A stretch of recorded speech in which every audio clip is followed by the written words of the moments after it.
Hi, welcome to filmy news. ఈరోజు మనం కల్కి మూవీ 2Dలో చూడాలా లేకపోతే 3Dలో చూడాలా అన్నది తెలుసుకుందాం. కల్కి మూవీ గ్రాఫిక్స్లో కానీ విజువల్స్లో కానీ చాలా చాలా బాగుంది. టెక్నికల్ ఆస్పెక్ట్ అయితే సూపర్. కానీ స్పెషల్గా 3Dలో చూసే అంత అయితే ఏమీ అనిపించలేదు.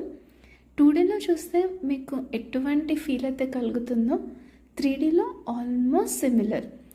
చాలా కొత్తగా ఏమీ అనిపించదు. కంపల్సరీ 3Dలో చూసే మూవీ అయితే కాదు. So if you have money you can afford and you really like 3D then go for 3D. లేకపోతే 2D సరిపోతుంది.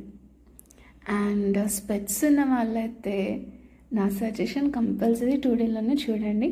3Dలో కొంచెం హెడ్ఏక్ వచ్చే ఛాన్స్ ఉంది. సో